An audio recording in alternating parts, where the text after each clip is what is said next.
Hey guys, happy Cinco de Mayo. I hope you're doing well. I have my headset on because I am outside again today. It is beautiful. I hope you got to enjoy it.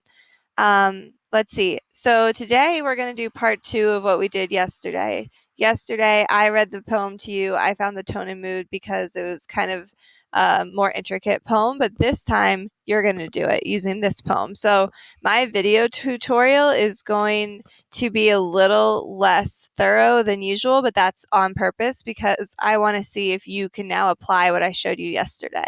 So if you need a refresher, please look at yesterday's video, see what I was doing, and then do it today. Because what I am going to do is, I know we don't necessarily have grades.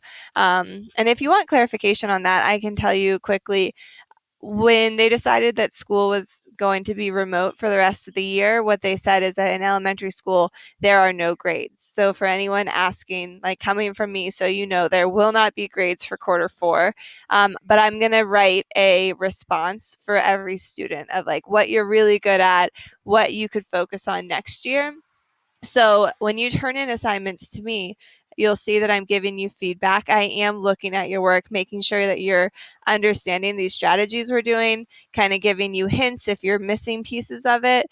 And then once a week, I do an assignment where I give you a percent score. So instead of like a check or an X, whether you did it or not, you actually have a score. And I'm doing it like our 1 out of 4, 2 out of 4, 3 out of 4, 4 out of 4, you know? So if you totally nailed it, 4 out of 4, and I'll tell you why. Um, so today's assignment, where you're doing this on your own, it's going to be one that I'm quote unquote grading. You're going to get an actual score today. That does not mean that you're getting a report card now. It just means that we have a record of like how you're doing, and you can use this to make sure that you're understanding what we're looking for. If you have any questions about that, please feel free to call me or to text me. But I did want you to know today's I am grading because I want you to try hard so I can see how you're doing.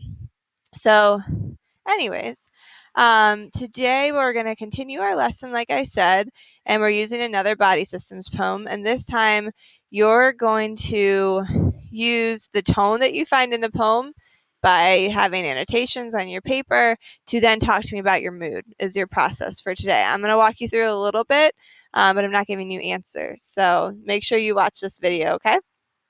Start with our morning check-in. I also need to post the link, but you'll see one when you're actually in the assignment, that today is Cinco de Mayo, and I want to know, does your family celebrate Cinco de Mayo? If you do, what's your favorite dish that maybe someone might be making tonight? And if anyone wants to bring one over to me, that would be swell because I love it. So go to our discussion post, let us know what your favorite Cinco de Mayo dish is today. Now, I've linked in today's poem. It's called Body Part Nonsense. And if you scroll down, you'll see our note catcher that we're doing. And like I say every time, if you don't see this note catcher with the magnifying glasses, you should see a blue authorize button right here. Click it, verify your Google, and then it should bring this all up for you. So let's head over to the poem. I'm going to read it to you. I'm not going to tell you the tone or mood because that's what you're doing today. But I will give you a big hint right now, and that's always your title. This is called Body Part Nonsense. So think about this word here, nonsense. It means like silliness, right? Like ridiculousness, silliness. It's nonsensical. It does not make sense, okay? So that has to do with the meaning of this poem. All right, here is your poem. How far will you fall when you fall asleep? Could you walk on the bridge of your nose? Could you ever play the drums in your ears or drive the nails of your fingers and toes? Could you play ball with the ball of your foot? Could your blood vessels sail on the sea? Do you ever feed the calf of your leg or try wearing the cap of your knee? Could you walk under the arch of your foot? Could you make your hair fat if it's thin? If a king wanted the crown on your head, do you think you would give it to him? Could your eye teeth take place of your eyes? Could your shoulder blades cut like a knife? Could you shingle the roof of your mouth if you ever tried for the rest of your life? All right, so that is your poem. I would like you to annotate this poem. I would like you, just like I did yesterday in the video, to highlight parts of this poem, lines or phrases or words that show you how the author felt. What type of feeling is coming through this poem? Once you've got some highlighted sections, then look at that and try and determine the tone. What is the feeling of this poem? Yesterday's feeling of the poem was very serious, a little nostalgic, kind of sad. I'm already not getting that same sense from this poem, but I'm not going to tell you more than that. So I want you to annotate, find the tone here. All right. And then once you head over to your note catcher, and you know what the tone is, I want you to write the best clues in here. So the best lines that support your tone. Now, if you're telling me that you do think that this tone is very sad, don't put like a very happy clue. That doesn't add up. I want you to use clues that have to do with the tone is. All right. And then down here in your conclusion, I want you, and I'll write you a little note here. I want you to tell me the tone of this poem. Let me move my face.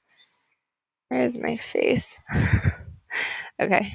Tell me the mood of this poem, tone of this poem, and your mood after reading. Use complete sentences and your clues to back up your response. So guys, like I said, this is the one I'm grading, so I want you to put some effort into it.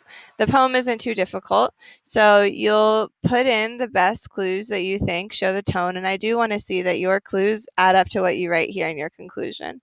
And then from there, I want you to tell me how you feel. Did this poem make you sad? Did it make you happy? Did it make you angry?